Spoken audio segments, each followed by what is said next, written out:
Assalamualaikum dear students, this is Sami Alauddin and I'm your physics teacher। हमारा chapter number 9 हम start करने वाले हैं आज। पिछले चैप्टर को हम लोगों ने क्लोज कर दिया था लास्ट टाइम, ठीक है। उसमें हम लोगों ने क्या स्टडी किया था? उसमें हम लोगों ने न्यूक्लियर रिएक्शंस को स्टडी किया था। हमें ये पढ़ा था कि जब न्यूक्लियस या न्यूक्लियाई ऑफ द एटम्स जब रिएक्शंस करते हैं तो उससे नए एलिमेंट्स वजूद में आ जाते हैं। कैसे वो रेडिएशंस इमिट करते हैं, कैसे वो एनर्जी इमिट करती हैं, कैसे वो पार्टिकल इमिट करते हैं, यानी न्यूक्लियस किस तरीके से काम करता है, ये सारा कुछ हम लोगों ने देखा था हमारे लास्ट चैप्टर में, राइट। हमने ये भी जाना था कि एक एटम बम जो है वो कैसे काम करता है, या वो इतनी ज़्यादा एनर्जी या कैसे वो तबाही मचाती है due to immense amount of energy, right. तो ये भी हम लोगों ने सीखा था। इसके साथ साथ हम लोगों ने ये पढ़ा था कि हाइड्रोजन बम जो कि एटम बम से ज़्यादा ख़तरनाक होता है, तो उसका भी हम लोगों ने इंफॉर्मेशन लिया था कि उसमें क्या होता है। उसमें फिजन रिएक्शन होता था जिससे बहुत ही ज़्यादा मिकदार में एनर्जी हासिल की जा सकती थी, राइट। तो चले, वो तो सारी बातें थी हमारी पिछले चैप्टर की। मैं इसलिए इसको रिवाइज कर रहा हूँ कि ताकि आप जुड़े रहो, ठीक है, हमारे प्रीवियस कंसेप्ट के साथ भी और हमारे जो चल रहा है और उसके साथ आने वाले जो नए कंसेप्ट होते हैं, ये सारा आपके जहन में एक लिंक आपके जहन में हो, ठीक है। तो आज हम देखिए पढ़ने वाले हैं हमारे चैप्टर नंबर 9। इसका नाम है information and communication technology, right. ये बाकी चैप्टर की तरह बड़ा इंटरेस्टिंग चैप्टर है। आप सब जानते हैं, आप सब इससे वाकिफ़ भी हैं, ठीक है। सिर्फ एक सिस्टमेटिक तौर पर इसे आप लोगों ने समझने और पढ़ने की कोशिश नहीं की है, जो कि आज इंशाल्लाह हम लोग स्टार्ट कर रहे हैं। आज के बाद जब ये चैप्टर ख़त्म हो जाएगा तो उसके बाद आप लोगों को अंदाज़ा हो जाएगा कि हमारे आम ज़िंदगी में जितने भी टेक्नोलॉजीज़ यूज़ होती है, किस किस्म के कम्युनिकेशंस जो होते हैं, ये सारा हम लोग सीखेंगे यहाँ इस चैप्टर में, ठीक है। तो मैं स्टार्ट एक छोटे से एग्जांपल से लूँगा, ठीक है, या एक आम मुशाहिदे से लूँगा। डियर स्टूडेंट्स, आप लोगों का मुशाहिदा है, राइट। आप लोगों ने देखा है कि एक आदमी या आप हो सकते हो, आपके पास अगर मोबाइल नहीं है तो आप क्या करते हैं, तो आप लोगों ने अपने भाइयों को देखा होगा, बड़ों को देखा होगा, जो क्या करते हैं जब वो ये चाहते हैं कि अपने जो नॉलेज है या कोई बात है वो ट्रांसफ़र करें, या इंफॉर्मेशन है वो ट्रांसफ़र करें किसी ऐसे बंदे तक जिसकी मौजूदगी उसी जगह में ना हो, राइट, यानी वो किसी और जगह में रिहाइश पजीर हो। तो यहाँ से कोई चाहता है कि उसके साथ रब्ता किया जाए, ठीक है, और उसके साथ मालूमात की शेयरिंग हो, ठीक। तो शेयरिंग के लिए वो क्या करता है, अपना मोबाइल फ़ोन निकालता है और उसके डायलिंग पैड से नंबर को डायल करता है। तो डायल करने के बाद वो उससे कम्युनिकेट करता है, राइट। तो आप क्या ऑब्ज़र्व करते हो, या आज तक जो आप लोगों ने देखा है, क्या आप लोगों ने कभी सोचा है कि ये सिस्टम किस तरीके से काम कर रहा है, या जो एक आदमी बात कर रहा है दूसरे के साथ, वो एक बंधन है दोनों के दरमियान, ठीक है, किस चीज़ से जुड़े हुए हैं, ठीक है, असल में वो क्या ट्रांसफ़र कर रहे हैं, ये सारी बातें इंशाल्लाह हम सीखेंगे, ठीक है। तो वो क्या करता है, असल में वो टेक्नोलॉजी का इस्तेमाल करता है, राइट। कैसे टेक्नोलॉजी का इस्तेमाल करता है, या ये वो डिवाइस निकाल कर, या मोबाइल को निकाल कर, या सेल फोन को जब वो निकालता है डियर स्टूडेंट्स, तो वो क्या करता है, वो डायल करता है, यानी वो यूज़ करता है टेक्नोलॉजी का, ठीक है, सॉरी।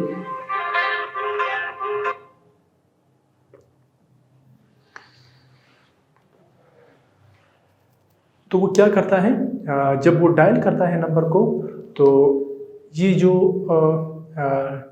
मोबाइल है, टेक्नोलॉजी है, ये एक तरह के रेडिएशंस निकालते हैं जिनको हम लोग इलेक्ट्रोमैग्नेटिक वेव्स कहते हैं, ठीक है। वो चले जाते हैं दूसरे शख्स के मोबाइल के अंदर, दाखिल हो जाते हैं, वहाँ से रिंग बजने लगता है, वो फिर मोबाइल को ओके करके तो उन दोनों को वो जुड़ा देते हैं, ठीक है, वो जुड़ जाते हैं, फिर वो अपने मालूमात की शेयरिंग करते हैं या बातों की एक्सचेंज करते हैं, ठीक है। तो असल में वो क्या करता है, वो टेक्नोलॉजी का इस्तेमाल करता है, ठीक। इसी तरीके से डियर स्टूडेंट्स, हम कंप्यूटर का यूज़ करते हैं। कंप्यूटर में भी हम क्या करते हैं, मुख्तलिफ सॉफ्टवेयर्स की मदद से इंफॉर्मेशन को एक से दूसरी जगह तक एक तो अपडेट करते हैं, प्रोसेस करते हैं, उसके बाद ट्रांसमीटर की मदद से उनको सेंड करते हैं। ठीक है, जहाँ पर ये ट्रांसमिट किए जाते हैं वहाँ पर रिसीवर्स लगे होते हैं। वो रिसीवर्स जो है इनको रिसीव करके और उसको समझने की कोशिश करते हैं, राइट। इसी तरह जो हमारे सैटेलाइट कम्युनिकेशन है, ठीक है, उसमें क्या होता है, उसमें भी कुछ मीन्स का इस्तेमाल किया जाता है। ठीक है, कुछ ज़राए का इस्तेमाल किया जाता है, यानी हम लोग इलेक्ट्रोमैग्नेटिक वेव्स का इस्तेमाल करते हैं। ठीक है, जिनकी मदद से हम पूरी दुनिया में होने वाले जितने भी वाक़यात होते हैं वो देख सकते हैं और उसके बारे में बात कर सकते हैं। ठीक है, तो ये जितनी भी बातें हैं ये सारा इसी चैप्टर में हम कवर करने वाले हैं। शायद आप लोगों को ये थोड़ा बोरिंग लगे, लेकिन बोर नहीं होना है।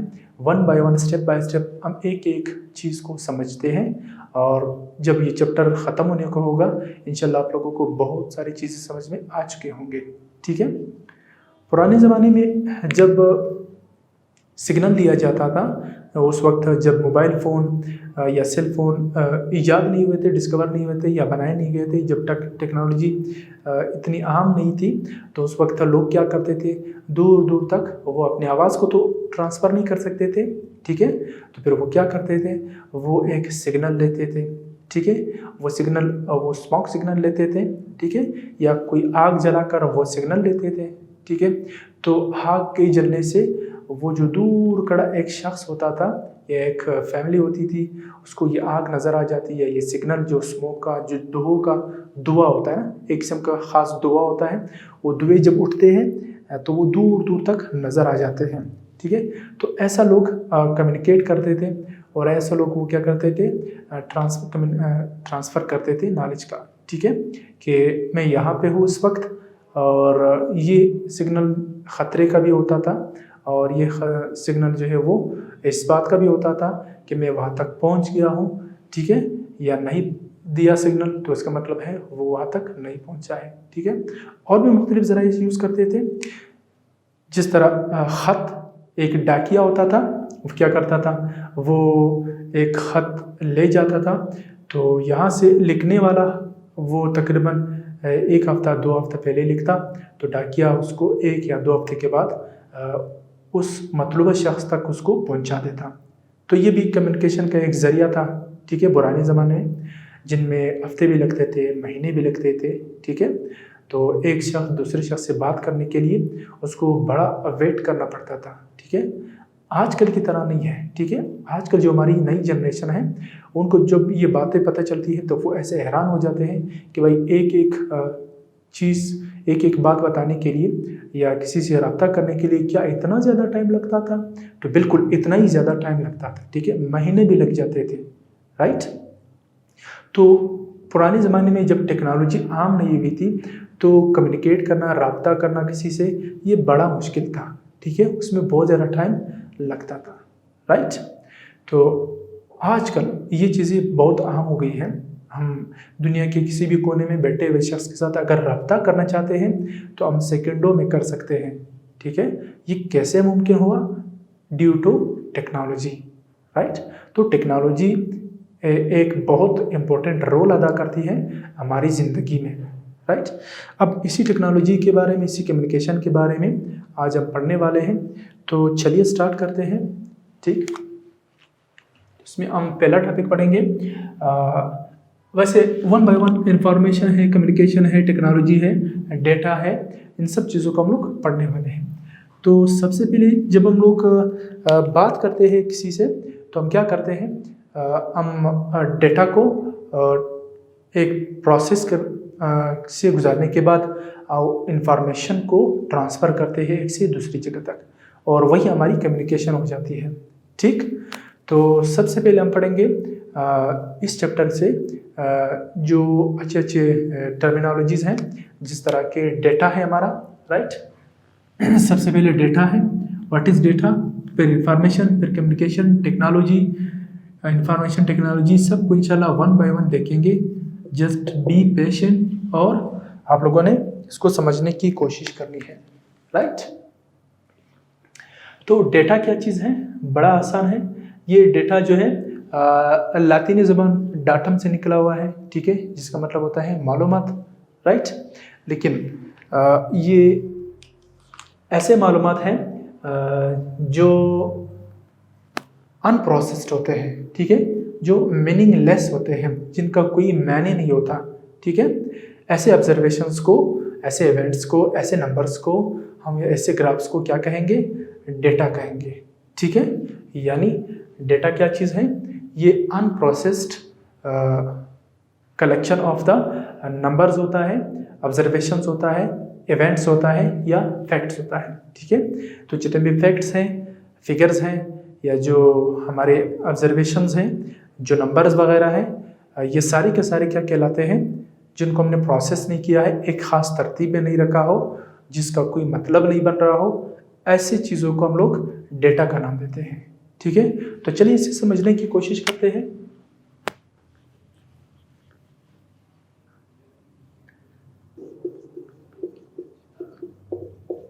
It is unprocessed facts, observations,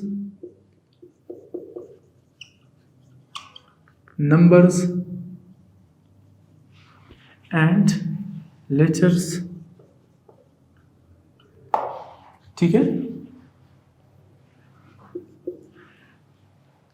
It is unprocessed facts, observations, numbers, letters and facts, events भी आप कह सकते हैं, ठीक है। और इनका कोई मतलब नहीं होता, ठीक है। चलिए इससे पहले देखते हैं। सपोज हम क्या करते हैं डियर स्टूडेंट्स, हम कुछ नंबर्स इकट्ठे करते हैं, राइट।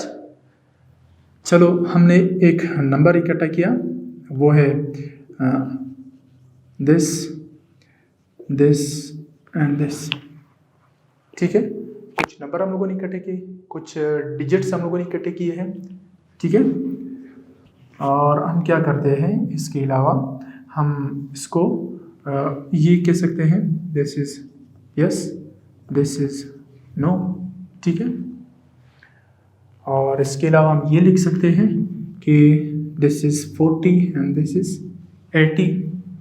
अब देखिए ये जो हमारे नंबर्स हैं, हमने नंबर को इकट्ठे किए हैं, हमने वर्ड को इकट्ठे किए हैं, फिर नंबर को लिए हैं, ठीक है।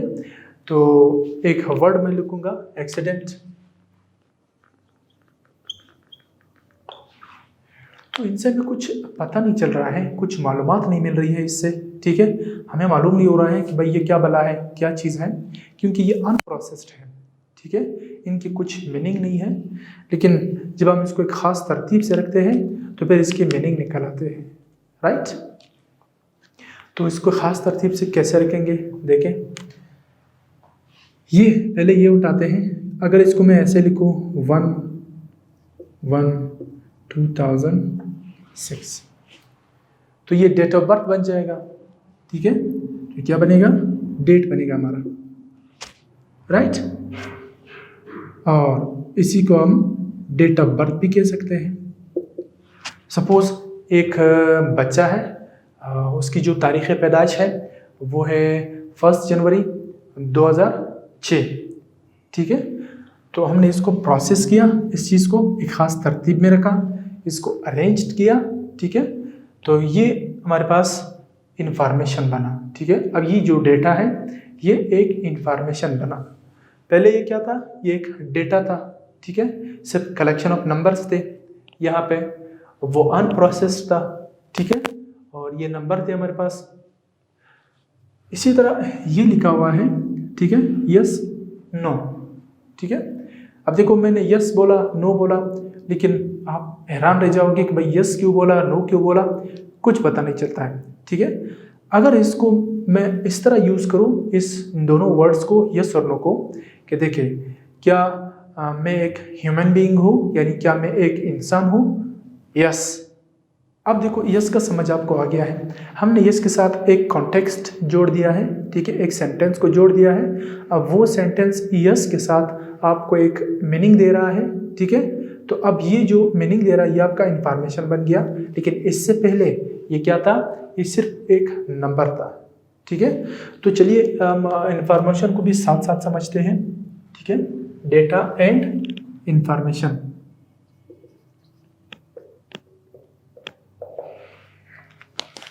तो ये जो हम लोगों ने ऐसे नंबर्स को कलेक्ट किए हैं, वर्ड्स को कलेक्ट किए हैं, ठीक है, यहाँ पर लेटर्स को इकट्ठे किए हैं, कलेक्ट किए हैं, ये सारे बेमानी हैं, ठीक है। जब ये सारे के सारे बेमानी हो, उस वक्त इसका कोई मीनिंग ना हो, तो उस वक्त इन नंबर्स को, ठीक है, इन लेटर्स को हम सिर्फ डेटा का नाम देंगे। ये मवाद है हमारे पास, ठीक है।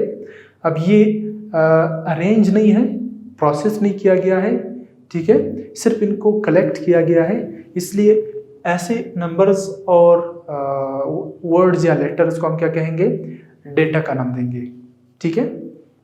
लेकिन जब इनको प्रोसेस किया जाता है, एक ख़ास तरतीब से रखा जाता है, फिर इनका एक ख़ास मीनिंग बन जाती है, तब उस वक्त इन नंबर्स को, इन ऑब्जर्वेशंस को इंफॉर्मेशन का नाम दिया जाता है, ठीक है।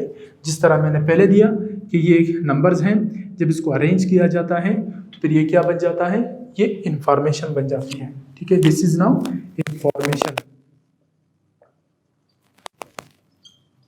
ठीक है, क्योंकि इसका मीनिंग है, ठीक है। मीनिंग का जो इंफॉर्मेशन है उसका मीनिंग होता है, और जो डेटा होता है उसका कोई मीनिंग नहीं होता है, ठीक है। सिर्फ collection of the numbers, letters, observations, facts, ये चीज़ें होती हैं। अब यहाँ पे देखिए, ये 2 नंबर मैंने लिए हैं, ये 2 नंबर हमें सिर्फ नंबर ही नज़र आ रहे हैं। तो जब हम लोगों ने इनको लिखा है तो इसका मतलब ये है सिर्फ इनकी कलेक्शन हुई है, हम लोगों ने इनको इकट्ठा किया है, इसकी कोई मीनिंग नहीं है। इस वक्त हमें क्या पता है 40 क्या है, 80 क्या चीज़ है। तो यहाँ पर ये दोनों जो है वो डेटा कहलाएंगे, ये दोनों क्या है, डेटा है, ठीक है। तो ये डेटा है। अब इसको हम इंफॉर्मेशन में कैसे तब्दील करेंगे, देखिए हमारे पास 2 टीम है, टीम 1 एंड टीम 2, ठीक है। और टीम 1 का जो स्कोर है, ठीक है, स्कोर टीम 1 का स्कोर लेते हैं 40, टीम 2 का स्कोर लेते हैं 80, राइट। तो अब यहाँ पे देखें, ये जो 40 है टीम 1 का, 80 टीम 2 का स्कोर है। तो अब ये कुछ मालूमात दे रही है। इस नंबर्स के साथ, इन नंबर्स के साथ हमने ये कॉन्टेक्स्ट जोड़ दिया है। इस कॉन्टेक्स्ट की वजह से ये कुछ मीनिंग दे रहा है, ठीक है, हमें समझ में आ रहा है कि भाई 40 क्या है, 80 क्या है। तो ऐसे लिखने से हमें पता चल रहा है ना कि 40 जो है वो टीम 1 का स्कोर है, क्रिकेट की टीम है, वो टीम 1 का स्कोर है, और टीम 2 का स्कोर जो है वो 80 है, राइट। तो ये हमें समझ में आ रहा है, इसलिए ये क्या है, ये हमारा इंफॉर्मेशन हो गया। और दोनों को अगर हम कंपेयर कर लें तो किसके नंबर ज़्यादा है, टीम 2 के नंबर ज़्यादा है। तो आप यहाँ पे लिख सकते, डिसीजन भी ले सकते हैं, देखिए कि टीम 2 का जो स्कोर है वो ग्रेटर है टीम 1 के स्कोर से। ये डिसीजन भी हम ले सकते हैं, ठीक है। तो असल में ये क्या चीज़ है डियर स्टूडेंट्स, ये हमारा इंफॉर्मेशन है। हम क्या पढ़ रहे हैं, हम डेटा को पढ़ रहे हैं और इंफॉर्मेशन को पढ़ रहे हैं, ठीक है। डेटा क्या चीज़ है, किसी भी इवेंट से मुतालिक, किसी भी ऑब्जर्वेशन से मुतालिक जब हम नंबर्स को, फिगर्स को कलेक्ट करते हैं, एक साथ रखते हैं, या लेटर्स को एक साथ रखते हैं, या वर्ड्स को एक साथ रखते हैं, तब ऐसे कलेक्शन को डेटा का नाम दिया जाता है, ठीक है, जिस तरह मैंने यहाँ पे लिए थे। और जब इन नंबर्स या ऑब्जर्वेशंस के साथ हम कुछ कॉन्टेक्स्ट को जोड़ देते हैं, ठीक है, कुछ सेंटेंसेस में इनको रखते हैं, एक ख़ास तरतीब दे देते हैं, यानी इनको प्रोसेस किया जाता है, ठीक है। तो तरतीब देने से फिर हमें समझ में आने लगता है कि भाई ये नंबर क्या चीज़ बता रहे हैं, और ये जो डेट लिखी है ये असल में क्या बता रहा है, और जो ऑब्जर्वेशन किए गए हैं किस इवेंट के बारे में किए गए हैं, किस फिनोमेना के बारे में किए गए हैं। तो ऐसी जो मालूमात हैं फिर इनको हम इंफॉर्मेशन का नाम देते हैं, ठीक। तो इंफॉर्मेशन क्या चीज़ है, तो इंफॉर्मेशन जो है वो डेटा को जब हम लोग प्रोसेस करते हैं, एक ख़ास अरेंजमेंट देते हैं और इस ख़ास तरतीब से रखते हैं, उसके साथ कुछ कॉन्टेक्स्ट को मिलाते हैं, तो फिर वो डेटा क्या कहलाता है, हमारा इंफॉर्मेशन कहलाएगा, राइट। तो डेटा और इंफॉर्मेशन, डेटा का तो हम लोगों ने वो लिख दिया है। डेफिनेशन और इंफॉर्मेशन का भी लिखेंगे। डेटा क्या चीज़ है? It is the unprocessed facts, events, observations, numbers और लेटर्स। ठीक है। और इंफॉर्मेशन क्या चीज़ है? It is the processed data, arranged data. ठीक है। और जब हम अरेंज करते हैं डेटा को तो वो यूज़फुल बन जाती है, ठीक है, किसी भी यूज़र के लिए, और वो समझ में आने लगता है, इसलिए उसको क्या कहेंगे? इंफॉर्मेशन। तो इंफॉर्मेशन को एक दो सेंटेंस में डिफाइन करते हैं। ठीक है। A process data is called information. ठीक है। जब हम इसको प्रोसेस करते हैं या एक खास तरतीब से अरेंज करते हैं, ठीक है, प्रोसेस का मतलब होता है अरेंज करना, एक खास तरतीब देना, ठीक है, डेटा को। और जब हम अरेंज करते हैं डेटा को, जब एक खास तरतीब में रखते हैं, तो फिर वो क्या बन जाता है? फिर वो यूजफुल बन जाती है। ठीक है। इंफॉर्मेशन इज यूजफुल, यानी जो इंफॉर्मेशन होता है वो यूजफुल होता है। ठीक है। इसकी कुछ मिसालें तो यहाँ पे मैंने लिखी है। ठीक। इस तरह डेटा के बहुत सारे मिसालें ले सकते हैं, और इसी तरीके से हम इंफॉर्मेशन की बहुत सारी मिसालें ले सकते हैं। ठीक है। तो एग्जांपल के तौर पर हम क्या लिख सकते हैं? हम टाइम टेबल को लेते हैं। जो हमारा टाइम टेबल होता है वो उसमें एक खास अरेंजमेंट होती है नंबर्स की, ठीक है, लेटर्स की, वर्ड्स की। तो टाइम की एक खास अरेंजमेंट होती है। तो ये हमारा जो टाइम टेबल होता है वो भी इंफॉर्मेशन का एक मिसाल है। ठीक। इसके अलावा पे स्लिप, जो हमारा पे स्लिप होता है डियर स्टूडेंट्स, वो भी क्या है? असल में इंफॉर्मेशन है। पे स्लिप में भी बहुत सारी मालूमात होती हैं। और इसके अलावा जो मेरिट लिस्ट होती है, पे स्लिप अगर किसी ने देखा है, मेरिट लिस्ट तो सब ने देखा होगा। ठीक है। किसी भी जगह पर जब आप कैंडिडेट एग्ज़ाम देते हैं तो एग्ज़ाम का रिजल्ट जब आउट होता है तो उसके बाद उसका एक मेरिट लिस्ट आता है। तो मेरिट लिस्ट में भी एक खास अरेंजमेंट होती है। ठीक है। हर एक स्टूडेंट का नाम लिखा होता है, वालिद का नाम लिखा होता है, उसका रोल नंबर लिखा होता है, ठीक है, उसका सब्जेक्ट लिखा होता है, और उसके बाद उसने कितने स्कोर ऑब्टेन किए हैं वो लिखा होता है। राइट। तो टोटल मार्क्स कितने होते हैं, और इंटरव्यू के मार्क्स और जो सब्जेक्ट पेपर के मार्क्स होते हैं, ये सारे खास तरतीब से लिखे जाते हैं। तो असल में जो मेरिट लिस्ट होता है ये भी हमारा इंफॉर्मेशन होता है। ठीक। इसके अलावा रिजल्ट कार्ड आप ले सकते हैं, कि जो हमारा रिजल्ट कार्ड होता है, रिजल्ट कार्ड में सब ने देखा होगा, अपने स्कूलों में देखा होगा, जब इम्तिहान लिया जाता है तो इम्तिहान के बाद फिर तमाम सब्जेक्ट्स को एक ख़ास तरतीब में अरेंज किया जाता है। हर एक सब्जेक्ट के सामने टोटल स्कोर और जो नंबर स्टूडेंट्स लेते हैं उस सब्जेक्ट में वो लिखे जाते हैं, परसेंटेज लिखा जाता है, स्टूडेंट का नाम होता है, वालिद का नाम होता है, क्लास का नाम होता है। ठीक है। तो ये सारी चीज़ें जो रिजल्ट कार्ड हैं ये भी हमारा इंफॉर्मेशन है। ठीक। तो इंफॉर्मेशन की और भी बहुत ज़्यादा मिसालें हो सकती हैं। फिर से रिवाइज कर लेता हूँ, व्हाट इज़ डेटा। अगर हम एक लेमैन की तरह बात कर लें तो डेटा क्या चीज़ है? किसी भी ऑब्जर्वेशन, इवेंट्स या फैक्ट से मुतालिक जो नंबर्स हैं, फिगर्स होते हैं, ठीक है, उनको क्या कहा जाता है? उनको डेटा कहा जाता है। याद रखिए, डेटा जो है वो अरेंज नहीं होता, उसको प्रोसेस नहीं किया जाता, वो just collection of the observation, facts and numbers होता है। ठीक है। तो यहाँ पे आप लिख सकते हैं कि जो डेटा होता है, डेटा इज, ठीक है, तो सब सिर्फ ये कलेक्शन है बस। और एक बात और याद रखें डियर स्टूडेंट्स कि डेटा जो होता है, डेटा इज मीनिंगलेस या डेटा हैज नो मीनिंग। कि जो हमारा डेटा होता है डियर स्टूडेंट्स, उसका कुछ मतलब नहीं होता है। यहाँ पे मैं लिखा है यस, नो। अब यस क्यों कहा, नो क्यों कहा, कुछ इसका पता नहीं है, तो इसलिए ये मीनिंगलेस है, इसका कोई मतलब नहीं है। ठीक। अब यहाँ पे 40 लिखा, 80 लिखा, इसके अलावा 90 लिख सकते हैं, 100 लिख सकते हैं, कोई भी 2 या 3 4 नंबर ले सकते हैं। तो वो सिर्फ नंबर की हद तक रहेंगे, वो सिर्फ नंबर होंगे, उनका कोई मीनिंग नहीं होगा। ठीक है, इसी तरीके से एक्सीडेंट है, मैं कहूँगा खुदा न खास्ता रोड पर एक्सीडेंट हो गया। अब भाई एक्सीडेंट